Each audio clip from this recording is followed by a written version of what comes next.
Hello everyone, it's Christine here and I am excited to be playing with nature's textures, taking inspiration from a fabulous art retreat that I had the opportunity to attend with Fleur Woods a few weeks ago, as well as a fabulous bunch of ladies, including the fabulous Roxy clan.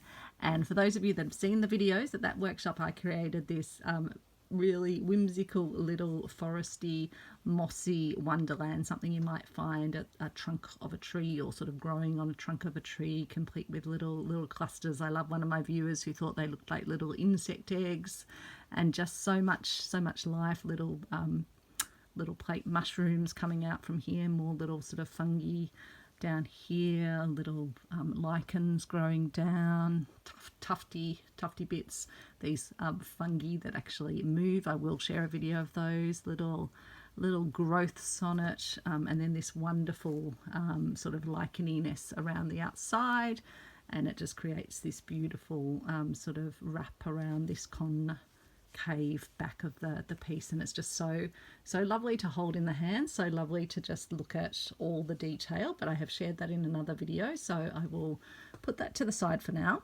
And today I want to focus on doing some finishing touches, I think, to this piece which I've been playing with and creating this week. So I started out with one of my bases for this, similar to what I had for the other one. We'd made the bases at the retreat, so I'm not going to talk about the construction of those, but they basically start off looking like this, so with a bit of a backing on them and punch needle work. Most of them, the punch needle doesn't cover the whole area, as you can see here, and I'll show you in this piece how I've used some of those non-covered sections to create my sort of little rock pools.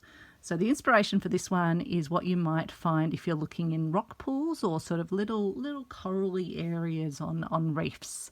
So I wanted to create the sense of all the creatures that cluster on it, as well as these beautiful corals and seaweeds and other things that actually form as well. I like having little secret things, like this little, well, not secret, but yeah, things that kind of draw the viewer into it. So this little spider's web, and I've played with that concept on this piece as well. So I'll let you have a look from the top. So using all sorts of laces and doilies as to extend the piece out. The piece is actually probably only about this size, and then the rest of this around it is all just formed from doilies and other things. So yeah, doily there, doily, and a whole one which I've actually folded over, so I start to get some lovely layers. And I'm starting to put some little things in. And what I want to do a bit more with you tonight, I think, is add in some other little lacy inserts to create some more little ruffles, because I really like to kind of create movement in the piece. So get that sense of not something laying flat, but something really quite textured. Now, Fleur does these fabulous little crocheted additions, I don't know what to call them, and she'll sometimes bead over them or have beads spilling out of them. Now, I don't crochet, and in fact Fleur has a special assistant that supports her with her little crochet goodies, but I found out a way to do this myself and create these lovely little details, but using vintage doilies. So I thought I would show you that method and talk that through. I'll show you some more little elements on this one. So there's these little stacked bead, and it's almost like those little bits of seaweed that stick out. I love that they're sort of movable, and yeah, they've got various small reddy browny beads on the end. This is a collection of what look like washed sort of glass pieces, as though you might get some glass pieces that have been washed by the sea and just sort of collected in a little enclave. And then I've used an old crochet thread in a beautiful goldy brown to do lots of French knots. I used an old beaded, I don't know if it was a necklace or just a string of beads that was meant to be used in craft, but I've wended that along this surface because this whole area was sort of white up the top, and I wanted to create some little areas where I could then work into with beads, or in this case these glazed ceramic pieces that remind me a bit of shells, as well as some little red beads. I loved these very natural. I think they could be made out of shell or bone possibly. Very natural looking bits, and so I put those in little clusters. That's one of the things that you really kind of focus on when you're doing this, is getting those little clusters around. In here there's a pearly little area, and then yeah, as I said, I just love this one of this little shape with beads cascading down into a little rock pool here. So this was one of the rock pools I created by doing some thread weaving. This rock pool in the middle here I created by laying a whole lot of threads, variegated threads down, and I've actually stitched a layer of sequins into the base of the pool, because I've left the threads so they're movable, and then you get that lovely little flash like you might have little fish swimming under the surface. So I'm going to sort of just leave those in that way, and I just love that you get that little flash through. I've used some eyelash yarn to wend its way around here and around here and up and around here, so you just see little flashes of that ready maroon. I did some wrapping of some regular ready orange beads with crochet thread in here, and then I've used some silk yarn, just a small amount of it that I had that was wrapped around something.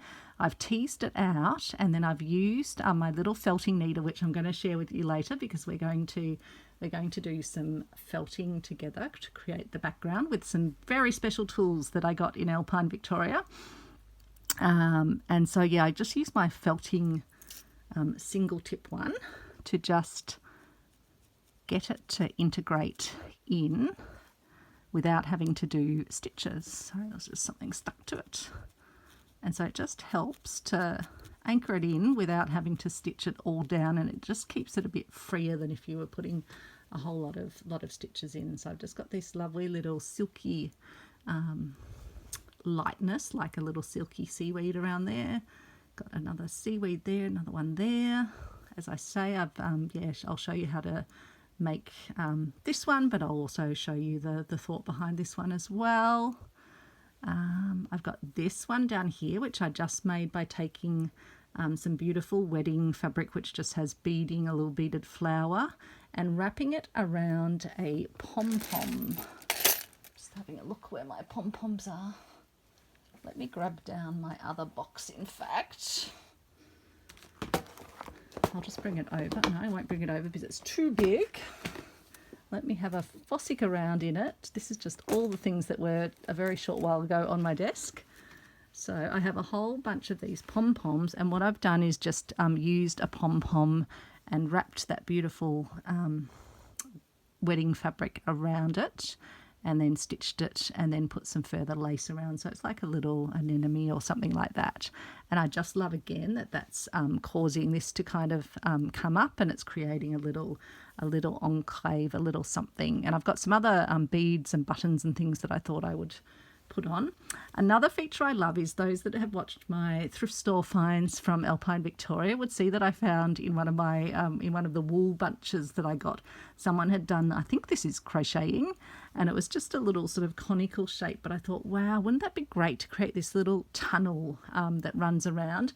And I'm still toying with the idea of whether and I don't know where it's gone, yep, here it is, whether I use something like this fabric, and let me just take a bit off to show you the concept.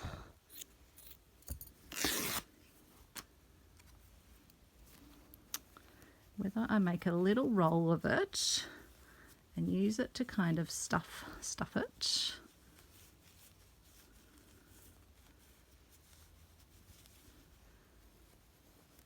I can crinkle it a little bit. Just to give it that sort of sense of having depth in it as well, and being a little tunnel. And I could use maybe a tulle or something. So I'm undecided on that, but I really, I just like the way it kind of gives it, again, dimension and movement and a bit of mystery about what might actually live in there. So I'll leave that in there for now, but I'm still working through ideas for that. yeah, and that wool's part of the original. We've talked about that. We've talked about those.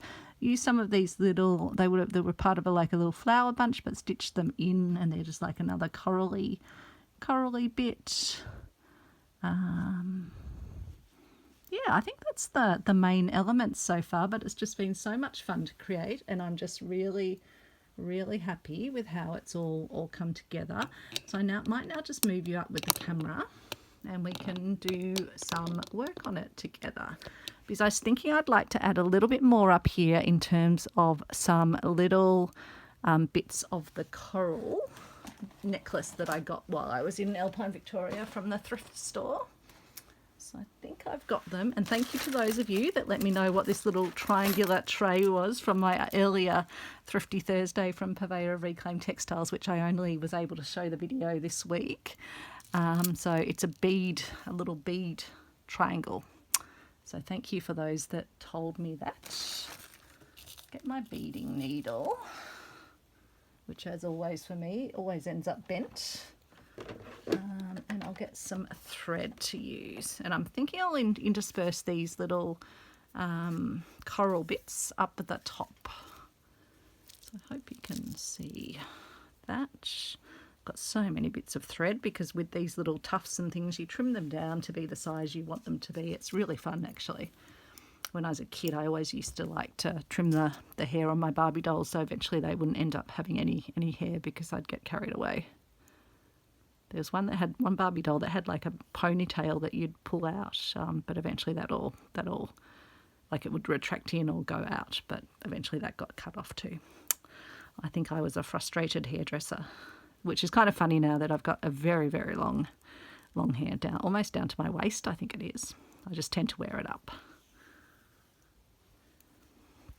So beading needle, very thin. They do tend to bend. I always feel like they're going to break, but they don't often break. Kind of hard to angle through as well. Even though this is quite thick, it's easy to put the needle through. It's just you have to get it kind of at the right angle to come up where you want it to come up.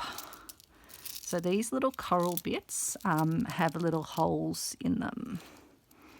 So I'll take one that has a hole at the end of it. And I just put a regular little bit of that silky thread, but I'm happy to go through it and go in.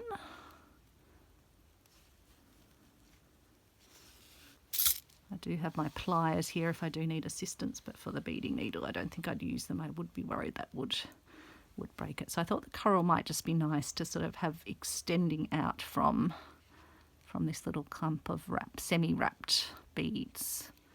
So I'm really loving that this project, well, it's not a project, but this sort of ongoing big exploration of nature's textures. I'm able to use so many items from my stash, including doilies that I might not normally use in my slow stitch, like some of the thicker ones.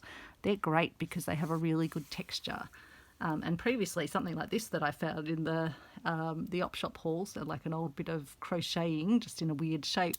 I don't think I would have had a necessary use for that, but this was the perfect purpose. And I just love how it's that sort of wrapped around angle. It's really good. So put one in here.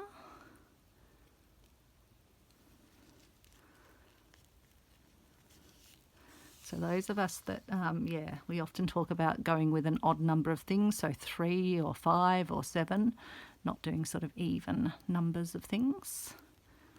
And something, Fleur talks about is thinking about how nature actually is and like the little clusters that you see. So that's definitely stuck with me.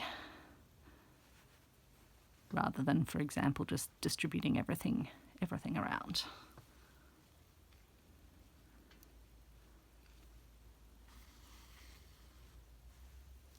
So I know some of you have said in the comments you're getting some bits and pieces together and you're going to have your own play with textures. My lovely buddy Martha is having lots of exploration time at the moment, trying new techniques. I really think Martha's going to love this sort of work when she gets stuck into it. Haven't had much time. I've caught a few videos. Oops. Okay, well that would just be the box falling down off from next to me, but always okay. No problems. I had it just propped up with all the laces in it. It sounded heavier than it actually was, probably. What did it do? No, it was really just it was the plastic blocks falling. That it's a very light load within it. Okay. At least it's not beads. My beads are safely on my desk next to me here, so that would have been far more disastrous. I would have been picking up beads for years. Okay, where do I take that one back into?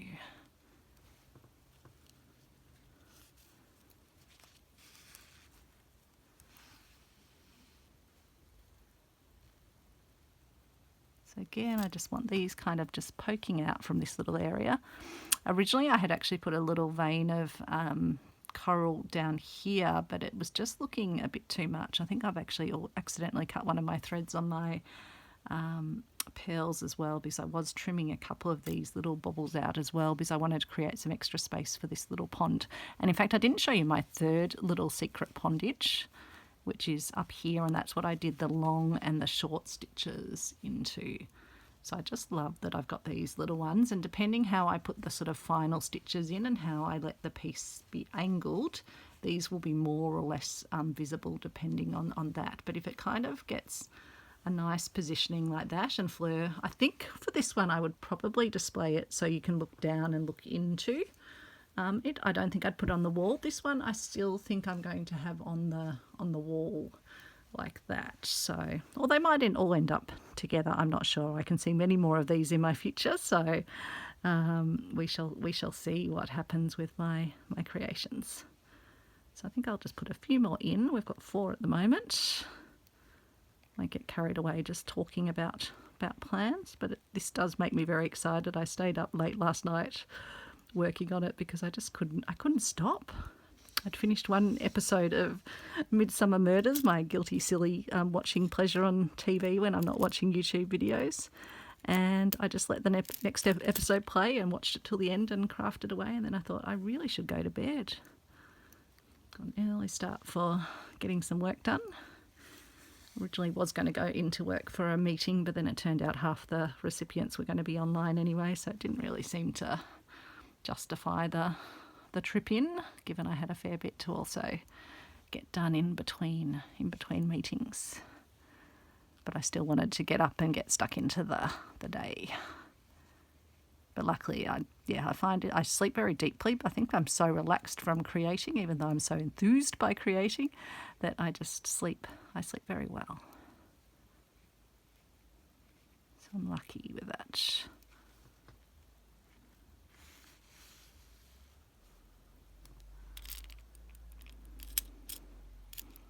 Hopefully the things that happen to us ladies won't impact my sleep habits, but oh well, we shall see.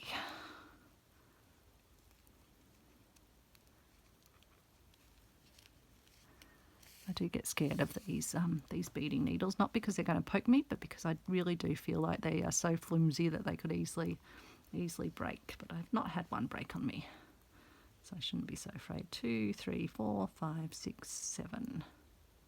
Or is that only 6? Hang on. I think there's only 6 actually. 2, 4, 6. So yeah, I probably need to put another one in. I'll try and put one in up the top here, I think. Not there. Again, it's just the challenge to get the needle to come up where you want the needle to come up. Okay, I might just have to go with that little spot there.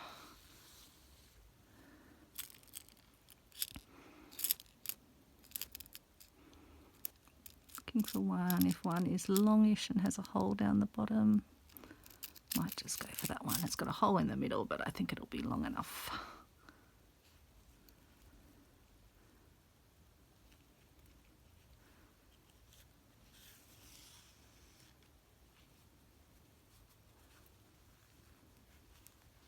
That's okay if that lays a bit more flat. I'll just twist it a little bit. Yeah, I think that's okay. Still feel like maybe I want one more up the top, so we might have to put 2 more in that case. Just balance the numbers. I might use one of the little shorter ones.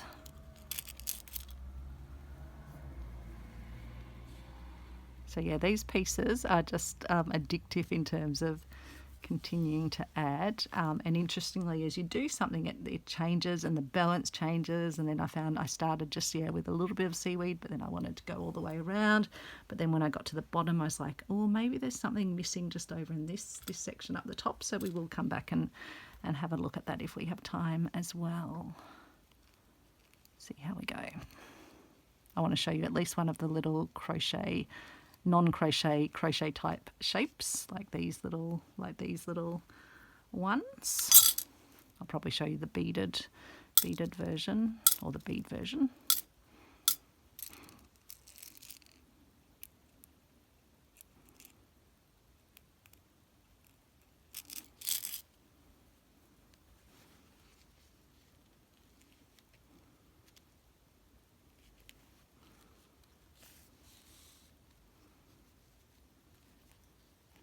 Okay, so I think that will be fine. So I'm just going to tie it off tightly. And it's just this process of getting that all anchored in. Just making sure the front's sort of in the position I want it to be before I put the final finishing stitches in. So yeah, Friday night here, so the weekend ahead. And then can anyone believe that Easter is next weekend? Not this weekend, but the weekend after. How crazy is that? Okay, so that's those done. Put those back into my beads. And then we're going to use this bead, and I'm going to need to just briefly pick up my pile of laces, because I need to reach behind me and find one of the laces that I wanted to use. So just talk amongst yourselves, folks. There we go. Sorry, bumped the camera probably. And let's grab out a thread. So what we're going to have a go at making is one of these. So I used a larger bead for this one. In fact, yeah, let's use one of the larger ones because it'll be easier for you to see. But I'm thinking I'll also make a smaller version using one of the smaller flowers. And what I'm using, but you can do it with any sort because I used a different doily for this one, is finding a doily shape that has a shape you want at the center, whether it's a more enclosed one, like a little hole that the beads can come out, or in this case, this lovely little starry pattern. Then I'm going to cut out one of the flowers.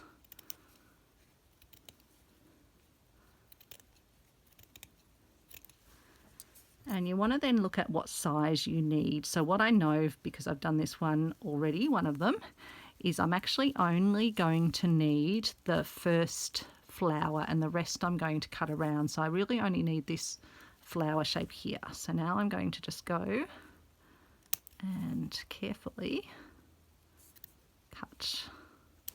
And I will be keeping this out a bit because I even used one of my little doily scraps from around something just down here to make a little bit of coral. So everything is usable now that we're doing these texture pieces.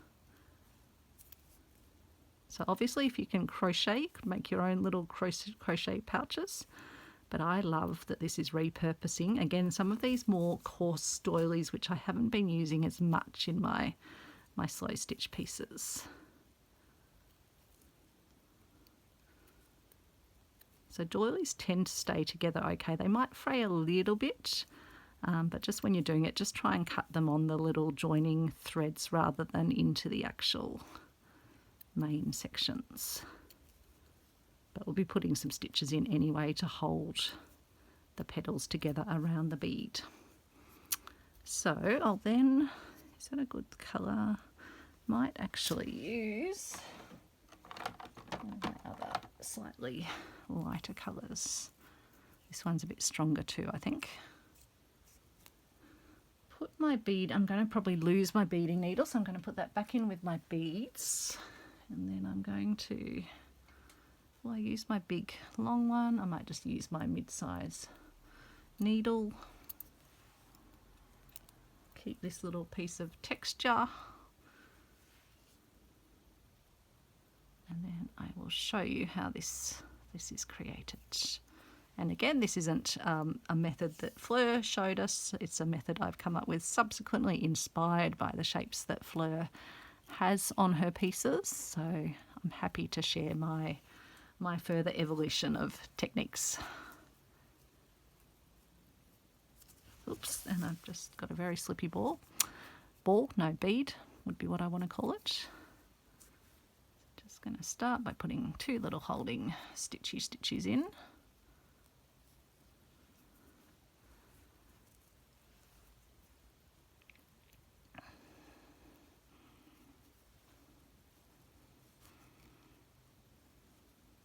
And don't worry exactly where the bead is positioned right now. We can roll it around once we've got our stitches in. So I'm joining each of the opposite, but there's actually an uneven number of petals, but don't worry about that for now. Just going around, joining them in. Actually, we'll get that one over there. So I'm just putting a little stitch through the end of each of them so that we're pulling those ends of those petals up and over the bead. So once you get to this point, you can just start to tighten a bit. You can position it a little bit, but we'll do a final position at the end.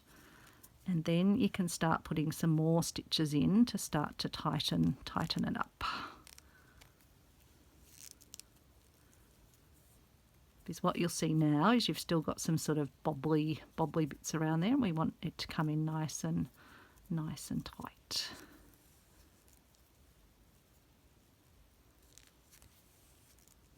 So just like my covered buttons, I can see many more of these covered beads and things in my future.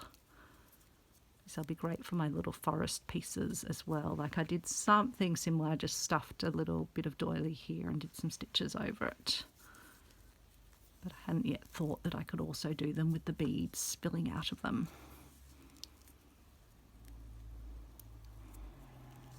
It's just all those little details that make these pieces really special, I think, and fun to do. I'm just feeling so energized by it. It's helped sort of during a very busy week at work, week back and busy at work, but it's just been such a lovely, fun thing to do in the evenings. I've been doing also, I did the work on my Roxy Journal of Stitchery, made the needle book out of the beautiful Onka Paringa blanket. So that's my needle book. And it's great because I can keep some of my bigger needles in there as well, in their containers. In fact, I had my big needle actually in it, into it, and I was trying to remember where my needle was tonight, and then I went, have a look in your needle roll, Christine. Or your needle pocket to go in your needle roll, in your horsewif. Which I know many of you will be working on your horsewifs, or many of you have actually finished your horsewifs. Makes me feel like an underachiever. No, doesn't at all. I see where my inspiration and my creativity takes me. Sometimes I'll spend a few nights on a project like this, and then other times some things just, get done when the mood strikes. There's no shortage of fun projects to do though. Got so many ideas, but I've got so many ideas in this space, and it's just so fun already playing with these beads that I got from the op shop in Bryde. It's just wonderful digging into this mixed bead container. It just makes me feel like I've got such a good supply, and I haven't had to buy any of them new, all reclaimed. And I have quite a few vintage beads as well in my collection, like the small beading ones as well, which is what I used down here also. Anyway, I won't get distracted, I'll keep stitching. So again, I'm just trying to catch any of those bits where the crocheting is still sort of sitting a bit out from the shape. I just want to get it really nice and tightly stitched. Just putting the stitches in and just pulling. Stitch in and pull. Stitch in and pull. Whoops, bobbling away.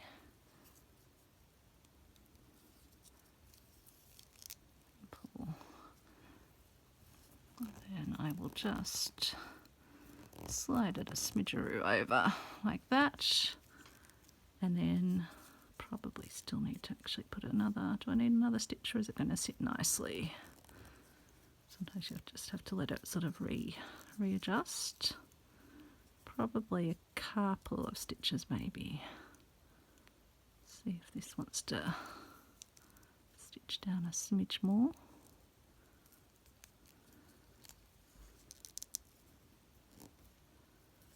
Maybe one.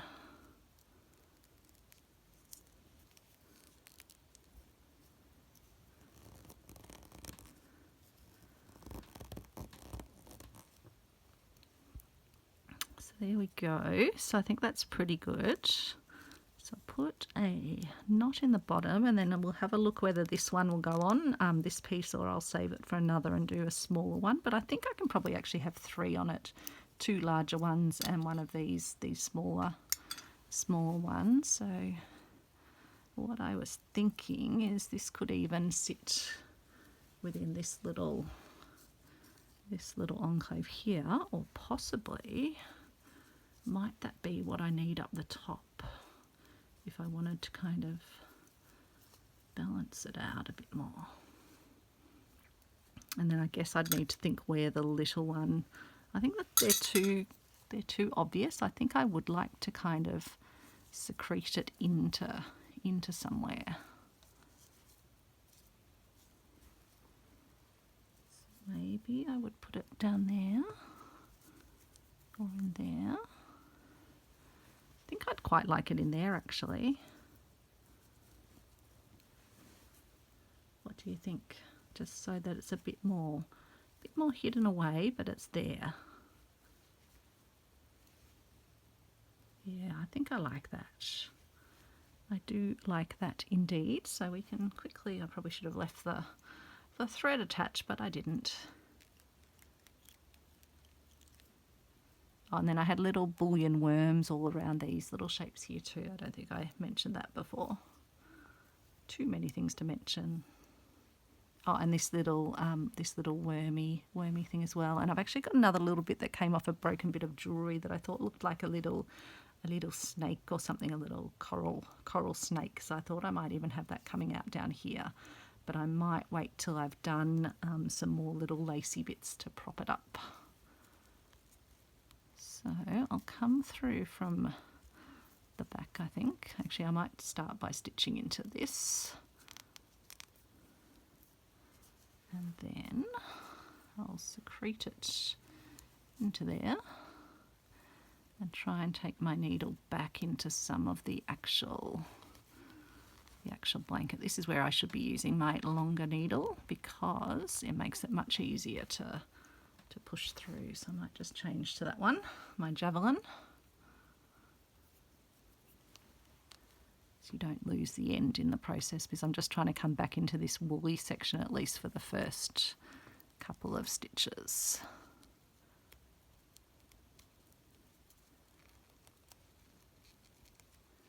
If I can get it to,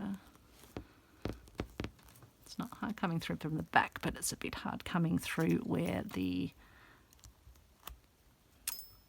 crochet is all dense on the bead itself. So that's where the pliers do come in for sure. And again, I'll just need to move my bead a little bit because the little middle dot of the bead has just moved around in the process of doing the stitching. So I'll want to just put a few more stitches in. I can now probably do some stitches just into the doily back. Try not to unthread my needle like I did just then.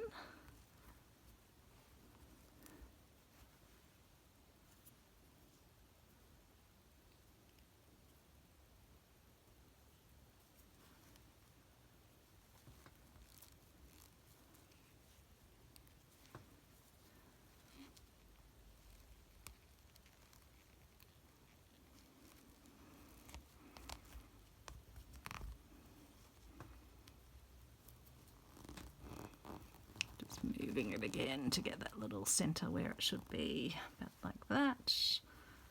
And then I'll just go back in one more time for now. I can always come back and put some more stitches in at my leisure.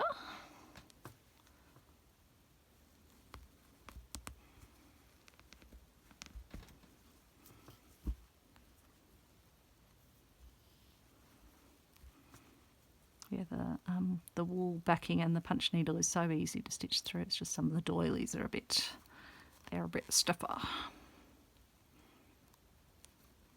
I think we all thought with the punch needle originally that it'd be quite hard once you're going through layers of that, but that was absolutely fine. Okay, put that in my orts jar. So that's done. So then I was thinking I might do a bit of extra laciness down here. Oh, this is just a small bit of lace, but that's perfect to use up. And I was thinking if I kind of had some lace along here, just propping this little one, this pocket sort of, or this bit of coral up, and just having this different lace inside. So I think that will go quite well. We can quickly, we've still got time. I want to leave a bit of time at the end for some felting to make some wonderful sea background with you, and showing how you can, if you don't have specialist felt materials, you can use wools that you might have, old wools, old or new wools, but you can often get at op shops sort of ends of wools.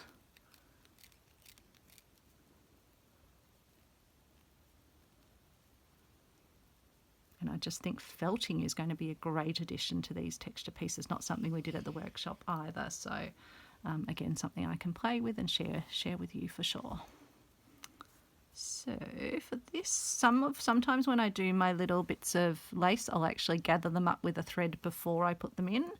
Other times, I think here I just want to kind of, gather it up as I insert it. But maybe I'll start it off with a bit of gathering.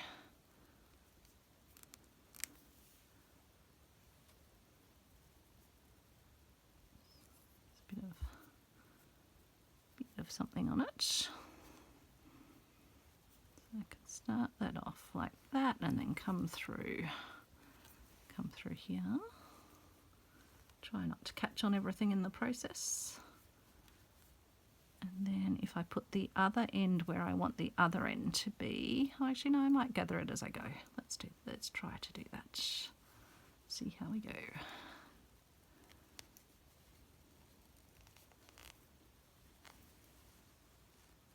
Good thing with these sorts of things is you can always come back and add in more stitches. It's just starting to get things sort of put in place and then seeing how they're looking. If you really don't love them, you can always remove them and re-stitch them or move them somewhere else, like I did with the coral, because I just had too much red down the bottom. So yeah, it's just about playing.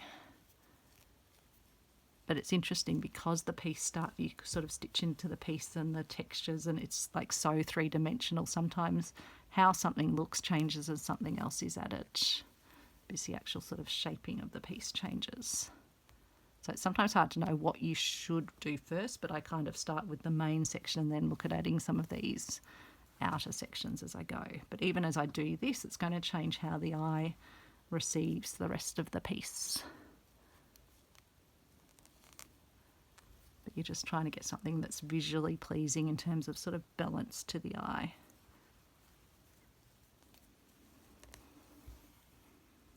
And I just love that I've been able to expand on the smaller section and then have all these really interesting corals around the outside, and use up lots of laces. I know some of you say, what are you going to do with all your op shop finds?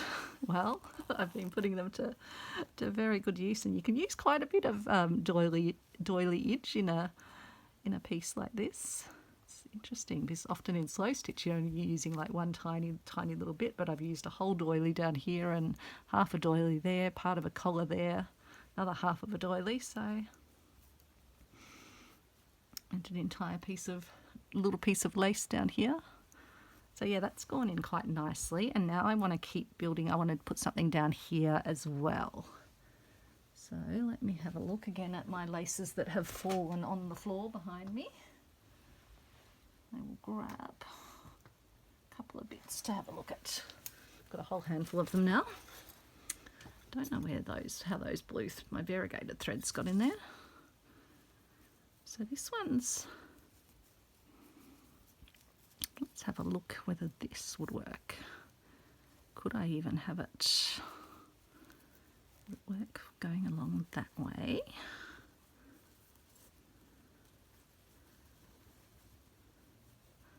That could definitely work, and I wouldn't have to do too much gathering. And it's just adding another lovely frilliness. I'll still be able to see the other coral or doily underneath it. So yeah, I think that's getting really interesting and lovely and textural. I'm really enjoying the textures.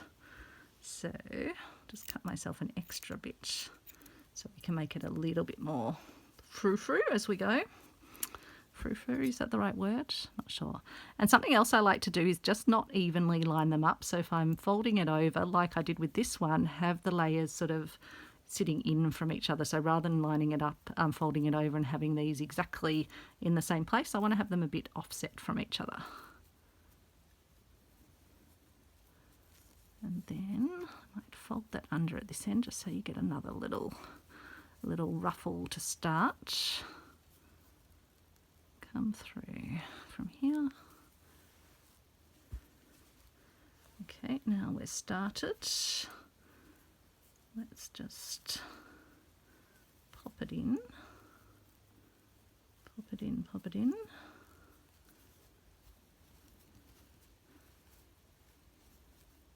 And again, these have got a bit too lined up, so I'm just going to froof them a bit as I put them in. Try and keep them a bit froofed as I then put some more stitches in to them. I'm kind of glad that I'm working at this scale because watching some of the others with their huge pieces, it's quite a bit to hold, but these ones this is a good size for me to work in, and it's a size that I can get one of these little sort of shapes done in. Yeah, like this one's been a week of work, hasn't it? Because I only got back from, this has been first week back at work, so post-holiday, so yeah, I only got back last Saturday. And Sunday I did a lot of tidying away of all my new goodies into my craft room and tidying away all my project goodies. And the craft room has stayed pretty neat this week. The desk definitely didn't look neat because I had all my laces, all my beads, all my threads were on as I was working on this piece. But that's where that box from Fleur's great in, that I can put all the current laces and things off into that.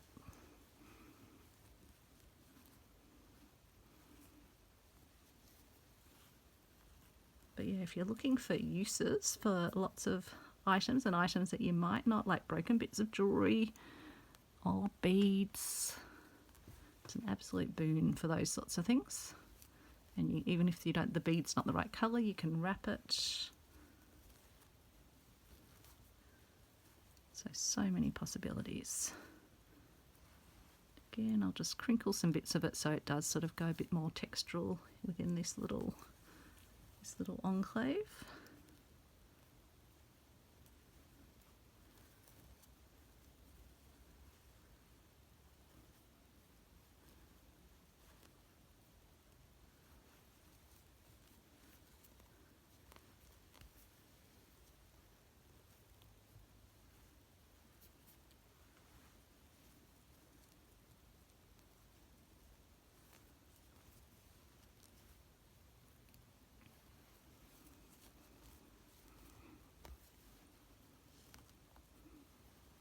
Okay, sorry, I was just getting lost in the joy of texture, and I went quiet for a bit of thinking time for you, a bit of stitching time. Let me know what you're stitching away on. Let me know if you're a bit inspired to have a bit of a play with nature's textures. I've got so many ideas for different, my next one I think might be my river inspired one from Bright, although I did also take some photos up the mountain as well, so sort of alpine vegetation and mountain rock and things like that.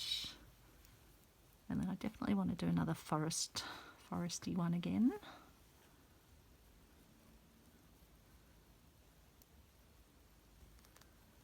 I don't want to put these two layers together.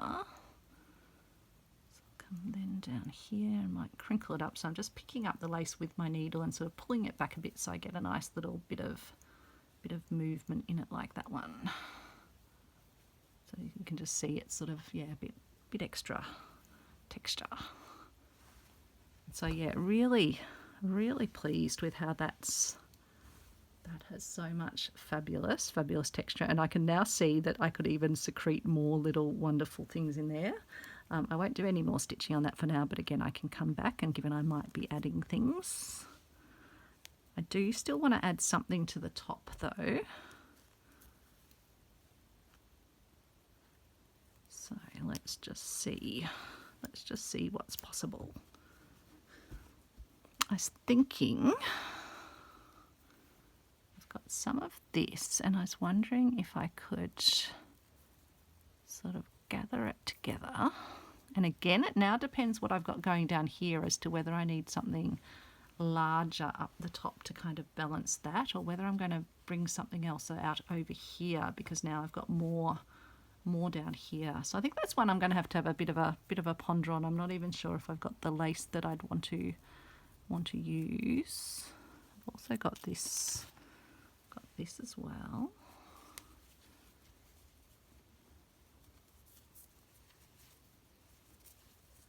I just feel like this needs something with it, but I'm not sure what it is, and I'm not sure whether it's something in front of it or something behind it, something coming round. So I don't know.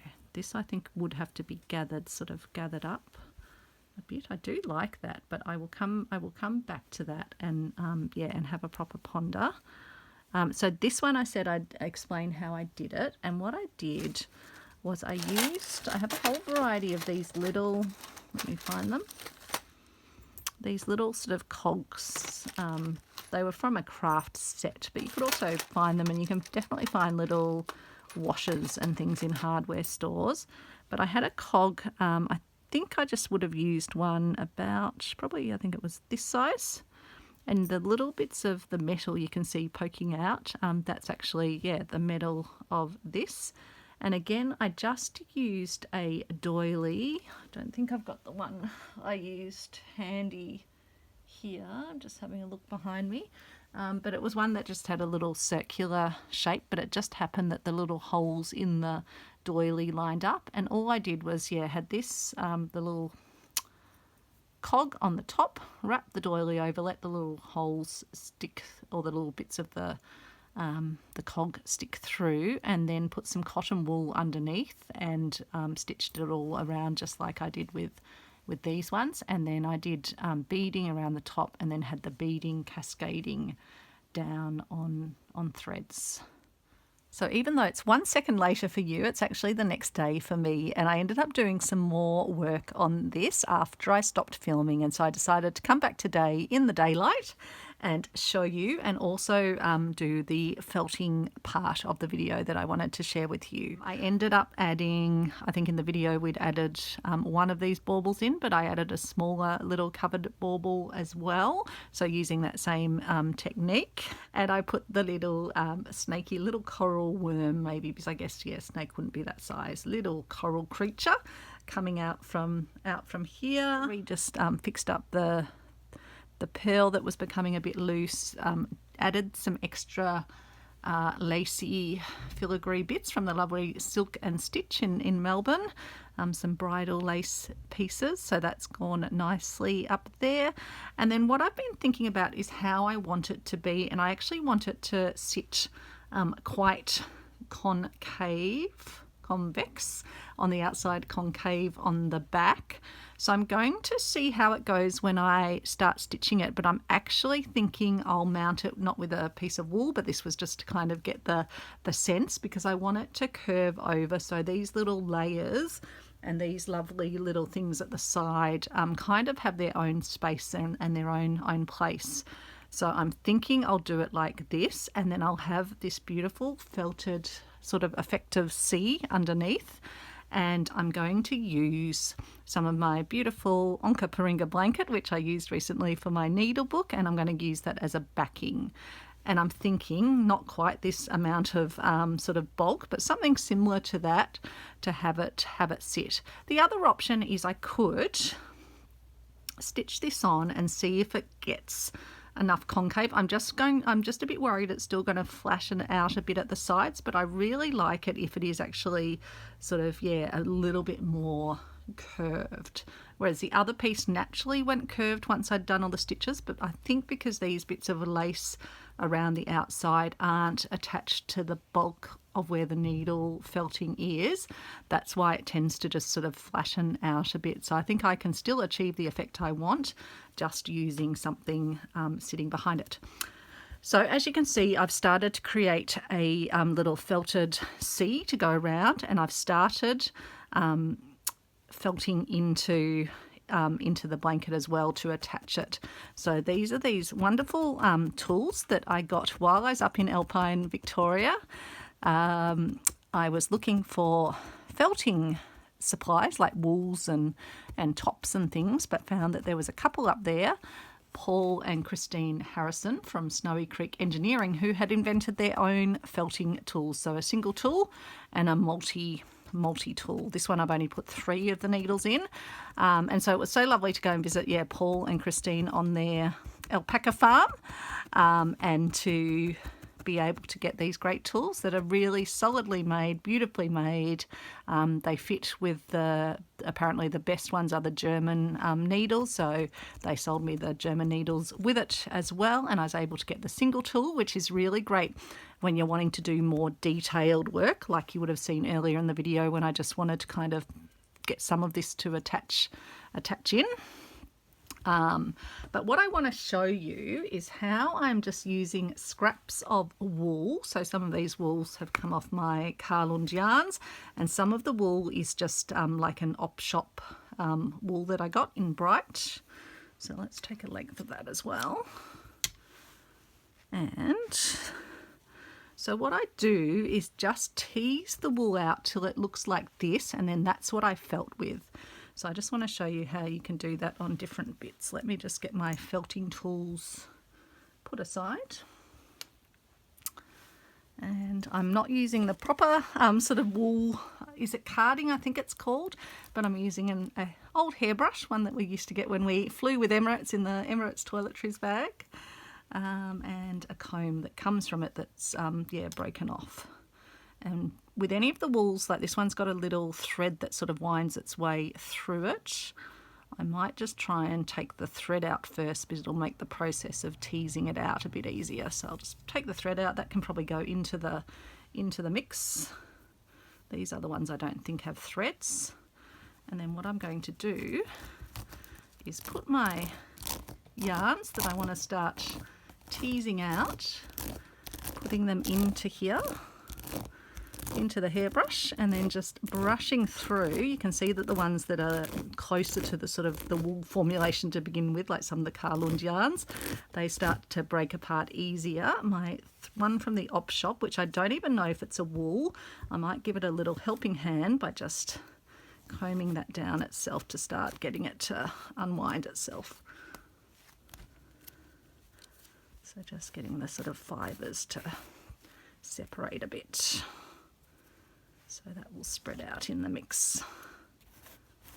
But yeah, for me it's good because it means I haven't had to buy a whole lot of other felting supplies. I can just use existing wools and things I've got, even if I've got woolen jumpers and things that I want to take apart, or sample wool fabrics from the reverse art truck. I can start to break them down and then turn them into fibre that I can work with, which again, you don't need a lot of it, so a little goes a long way.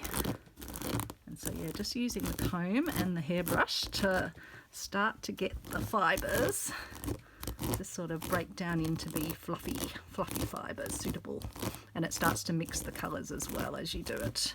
So I've got this pile I did before as well, so I'll start to mix that in so we get a nice bunch of different blues.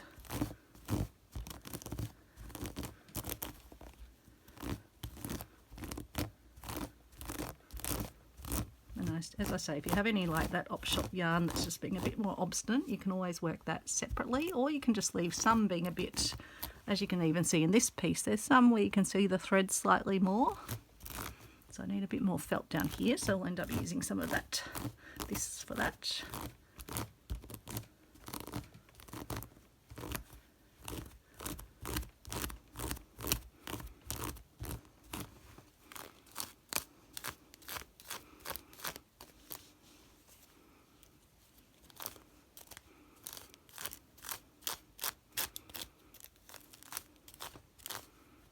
just grab out some of that op shop yarn and give it just an extra little bit of combing, just to make sure it does get fully a little bit more broken down.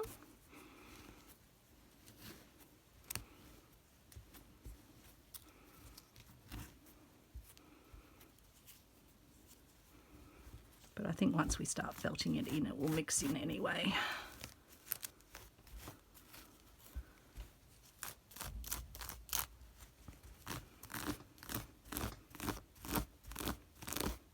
So I think we'll start with this as it is and see how it looks as we start to felt it. And so when I'm felting a larger area, I tend to use the multi-tool. And I'm just working on one of my blankets from the op shop when we're in Alpine, Victoria. Just like some of the wools are from there. A lot of the beads I've used on this piece are from there. All my supplies for my horsewhip are from there. So lots of nice little Alpine, Victoria keepsakes. And so yeah, just using the 3 needles. This one can hold 6 needles. You can be selective in where you have them. These needles sit around the outside. The precision tool, the needle sits right in the middle, which helps your eye and your mind to know exactly where it is. And so the way the felting needles work is they've got little barbs along their lower area, which just felts the fibres together. But something that the single tool is good for, if you do have a bit of wool like this one from the op shop that hasn't broken up as much, you can give it a bit of extra felting attention, and that will just help to break it up as well. So again, it's good for that precision work. When you're felting, you want to kind of turn over. People use proper like felting mats. Some of them use like a sponge to felt on. So far I've found this blanket works fine. It is putting some felt onto it, but that doesn't worry me because I'm using this blanket as my current sort of working surface.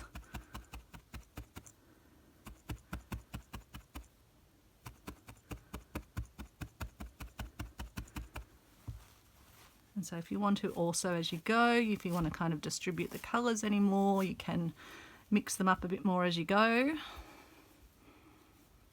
I just want the colourway, and if I want it to be a bit longer so it fits with my piece, I can just merge it a bit as well.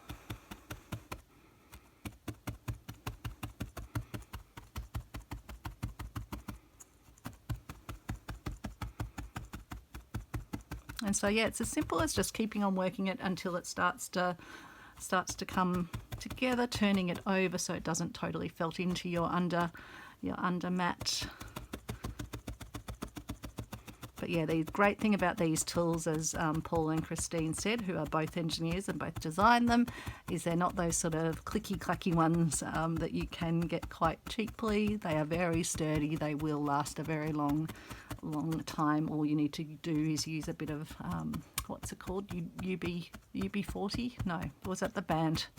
That sort of that's just some lubricant to use on these little bits that you roll up and down when you're fitting the needles into the tool. So these just roll up and down, and the needles slide in and slide up, and then you roll it back down. And so you just use a bit of lubricant periodically on it just to keep it in good nick.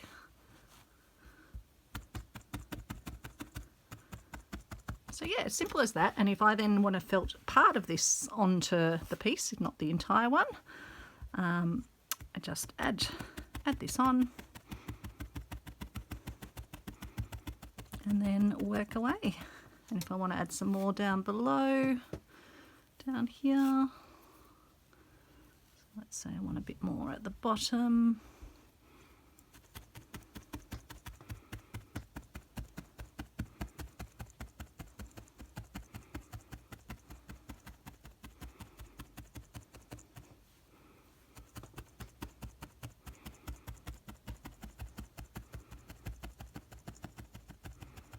And if I want that white to merge in a bit more, for example, I can use my little single tool just to help give that some extra attention.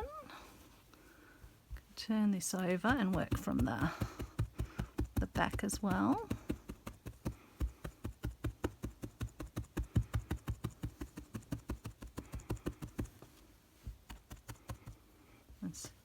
some more of that op shop yarn that's just sticking out a little bit more, so I can just give that some extra loving care with the single tool.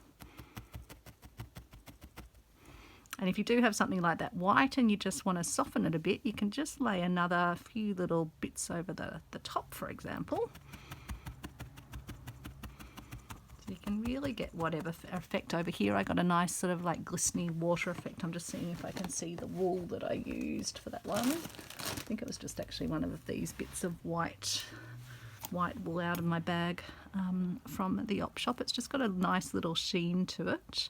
So again, I can just get a few little fibrey bits and I can apply those with my little single tool. And I'm not sure if you can see, but it's just given a lovely little glistening effect, like water with a bit of sort of spray on it or a bit of reflection on it. So again, I can just apply a bit of that up here and a little bit down here. And I can help use my single tool just to initially get it into place, and then I can sort of do some further multi-tool felting over the top. I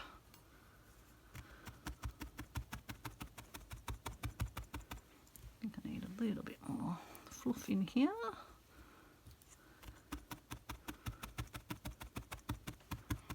It's very relaxing to do. These tools do feel good in the hands. Originally I was going to buy the ones that were just the aluminium, but when I was chatting to Paul, he said, yeah, the ones that have the coating on them feel even nicer to use, and it was only a few dollars difference in price. So I was happy to go with the utilitarian one if it was just a looks thing, but when I heard that it's much nicer to use in its coated form, I went with one of the coatings, and they sell them in different colours.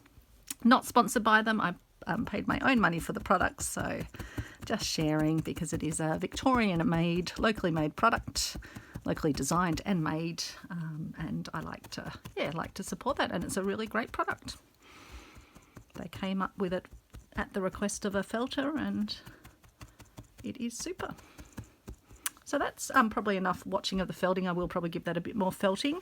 And as I say, I think I will put a little bit of backing behind this, and then I'll be, stitching it on. And I think, oh, it's got a few pearls. I was playing with some pearls as well, but I don't think I need those. That will be my completed piece number 2. And so then I'll move on to another creation in Nature's Textures. So yeah, just a huge thank you to Fleur Woods, who started me on this amazing journey, and yeah, I am having such a fun time, I think, as you'll be able to tell. So thanks everyone, and I'll see you soon. Bye.